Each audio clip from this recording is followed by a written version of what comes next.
नमस्कार दोस्तों, आज की कहानी है भैया दूज की। एक समय की बात है। एक बूढ़ी औरत थी। उसके एक बेटा और एक बेटी था। बेटी की शादी हो चुकी थी। एक दिन भाई दूज के त्योहार पर बेटे ने माँ से कहा कि वह बहन के घर जाना चाहता है। तो उसकी माँ ने कहा, हम बहुत गरीब है, तू अपनी बहन के क्या लेकर जाएगा? तू उसके घर जाकर क्या करेगा? लेकिन बेटे के बहुत आग्रह करने पर उसकी बूढ़ी माँ ने उसे जाने की अनुमति दे दी। जब है अपनी बहन से मिलने के लिए अपने घर से निकला तो रास्ते में उसे एक नदी मिली। तो नदी ने कहा, मैं तेरा काल हूँ, मैं तुझे डुबाऊंगी। तब भाई ने कहा, मैं कई साल बाद अपनी बहन से मिलने जा रहा हूँ, उससे मिलकर आने दो, फिर वापस आते वक्त तुम मुझे डूबा देना। ऐसा सुनकर नदी मान जाती है और उसे रास्ता दे देती है। भाई थोड़ा आगे बढ़ता है तो रास्ते में उसे एक सांप मिलता है। सांप कहता है कि मैं तुझे डसूंगा। तब भाई कहता है, पहले मुझे अपनी बहन से मिलकर टीका लगवा लेने दो, फिर तुम मुझे डस लेना। फिर सर्प भी उसे रास्ता दे देता है। आखिर जाते समय उसे जंगल में एक शेर मिलता है। शेर कहता है, मैं तुझे खाऊंगा। तो भाई उसे भी वही कहता है, मैं पहले अपनी बहन से तिलक करवा लूं, फिर लौटते वक्त तुम मुझे खा लेना। शेर भी उसे रास्ता दे देता है। अब भाई अपनी बहन के घर पहुंच जाता है और वह अपनी बहन को आवाज लगाता है। बहन उस वक्त सूत काट रही होती है। तब उसका सूत बीच में ही टूट जाता है। ऐसी मान्यता है कि यदि सूत काटते वक्त बीच में टूट जाए तो जिस बहन के इकलौता भाई होता है वह जब तक सूत जुड़ नहीं जाता वह बोलते नहीं है। भाई की आवाज सुनकर जब बहन कोई जवाब नहीं देती तो उसका भाई घर के बाहर खड़ा सोचता है कि मैं बहुत गरीब हूँ। शायद इसलिए यह मेरी बहन मुझसे बात नहीं करना चाहती, मुझे यहाँ आना ही नहीं चाहिए था। यह सोचकर वह वापस जाने लगता है। इतने में बहन का सूत पुनः जुड़ जाता है। वह भाई को आवाज देती है और उसे बात न करने का कारण बताती है और उसे प्यार से घर के अंदर ले जाती है और फिर जाकर अपनी पड़ोसन से पूछती है कि कोई जान से भी प्यारा मेहमान आए तो क्या करना चाहिए। पड़ोसन मजाक में कह देती है कि तेल से चोक्का लगाना चाहिए और घी में चावल पकाने चाहिए। वह पड़ोसन का मजाक नहीं समझ पाती और ऐसा ही करती है। अब ना तो चौक सूखता है और ना ही चावल पकते हैं। इधर भाई को भूख लग रही होती है तो वह बहन से कहता है, बहन भूख लगी है, खाना परोसते। बहन कहती है, ना तो चौक सूख रहा है और ना ही चावल पक रहे हैं। भाई पूछता है कि तुमने कैसा चोका लगाया है और चावल कैसे चढ़ाए हैं। बहन कहती है, मैंने पड़ोसन से पूछा था कि जान से प्यारा मेहमान आए तो क्या करना चाहिए, तो उसने कहा कि तेल से चोका लगाना चाहिए और घी में चावल पकाने चाहिए। भाई बोला, अरे मेरी भोली बहन, कभी तेल का चाय का सूखा है और कभी घी ने चावल पके हैं। तू ऐसा कर, पानी में चौका लगा और दूध में चावल पका। ऐसा करते ही चाय का सूख जाता है और चावल भी पक जाते हैं। तब बहन भाई को भोजन कराकर उसके तिलक करती है। अगले दिन भाई बोलता है, माँ अकेली है, अब मैं घर वापस जाऊंगा। अगले दिन बहन जल्दी उठकर गेहूं पीसकर भाई के लिए लड्डू बनाती है और कुछ लड्डू बच्चों के लिए रखकर अपने भाई को विदा कर देती है। सुबह जब बच्चे उठते हैं और अपनी माँ से खाने के लिए कुछ मांगते हैं तो माँ उन्हें वही लड्डू दे दी है। वह देखती है कि लड्डू तो हरे रंग के हो गए हैं। फिर वह चक्की में देखती है, उसमें गेहूं के साथ एक सांप की पीस गया होता है। वह उन लड्डुओं को फेंक देती है और भाई के पीछे भागती है तो उसे रास्ते में पेड़ के नीचे अपना भाई लेटा हुआ दिखता है। वह उससे पूछती है, मैंने तुझे जो लड्डू दिए थे वह तूने खाए तो नहीं?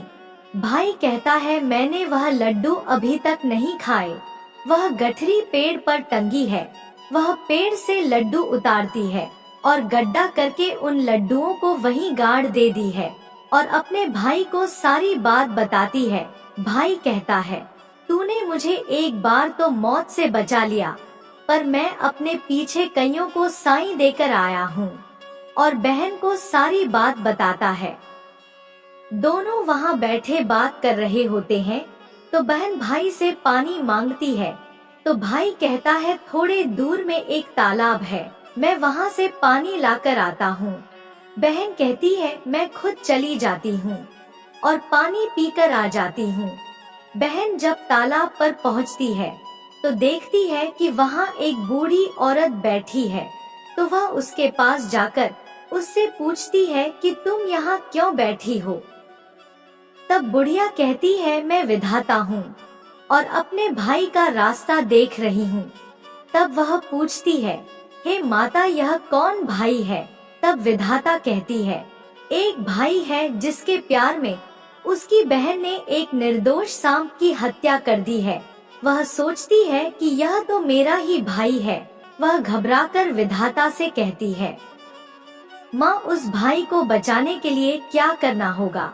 विधाता उसे कहती है कि उसकी एक बहन है, वह उसे गालियाँ दे और उसकी शादी होने तक यदि वह हर घाट उतार देती है तो उसका भाई बच सकता है।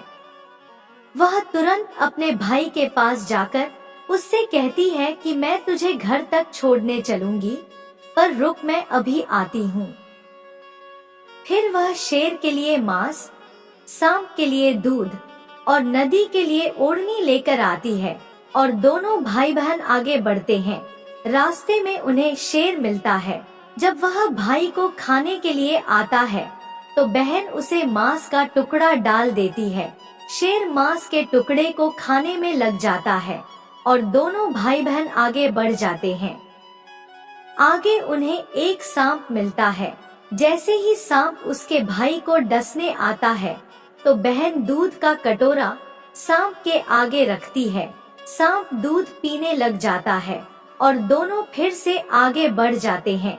रास्ते में आगे चलकर उन्हें नदी मिलती है जो भाई को डुबाने के लिए तैयार रहती है। तो बहन को नदी को ओढ़नी उड़ा देती है। खुश होकर नदी उन्हें रास्ता दे देती है। अब दोनों भाई बहन अपने घर पहुंच जाते हैं। अपनी बेटी को देखकर माँ बहुत खुश हो जाती है, पर बहन उसी समय अपने भाई को गाली देने लगती है। तब माँ कहती है, इसको यहाँ क्यों ले आया? तब भाई कहता है, माँ, बहन तो बहुत अच्छी थी, पता नहीं घर आते ही इसे क्या हो गया। थोड़े दिनों में उसके शादी का रिश्ता आता है तो सब कहते हैं, बहन पागल तो है, बुरी है पर भाग्यवान है। जब लड़की वाले सगाई के लिए मिठाई लाते हैं तो बहन कहती है, इसकी मिठाई क्यों लाते हो? पहले मेरी मिठाई लाओ। और वह अपने भाई को गालियां देने लगती है।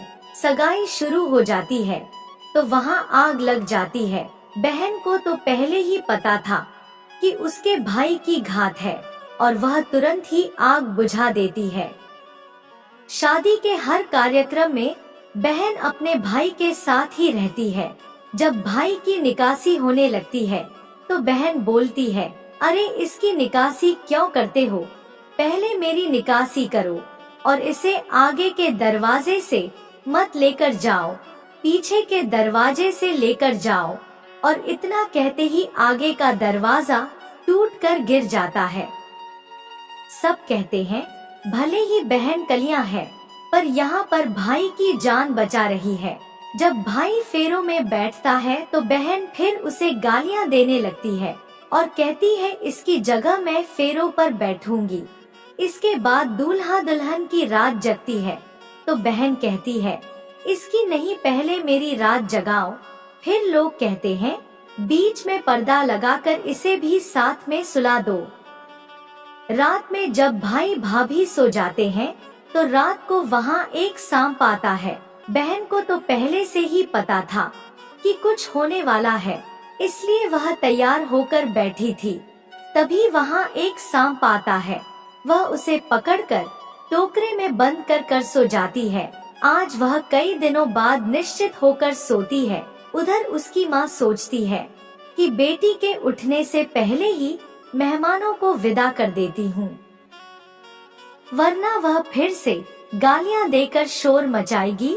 बेटी उठकर देखती है तो घर में कोई भी मेहमान नहीं दिखता। वह माँ से पूछती है कि सब मेहमान कहाँ चले गए। माँ कहती है मैंने सब मेहमानों को विदा कर दिया है।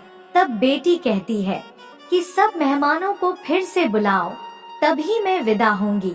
उसके कहे अनुसार माँ सबको वापस बुलाती है। तब वह माँ से कहती है कि मैंने आज के दिन के लिए ही पालने में पूत और चूल्हे पर दूध छोड़कर अपना घर छोड़ा था और पागल होकर अपने भाई को बुरा भला बोलकर इसकी घाट टाली थी। मैंने इसे बचाने के लिए ऐसा किया था। यह सुनकर माँ और उसका भाई बहुत खुश हो जाते हैं और उसे खुशी खुशी विदा करते हैं और फिर सभी मेहमानों को भी विदा कर देते हैं। दोस्तों, सभी बहनें अपने भाई की लंबी उम्र की कामना करते हुए भाई दूज के दिन अपने भाई को तिलक करती है और उनकी खुशहाली की कामना करती है। ऐसी और कहानियों के लिए हमारे चैनल धर्म संग्रह को सब्सक्राइब करें, वीडियो को लाइक करें और कमेंट भी अवश्य करें। धन्यवाद।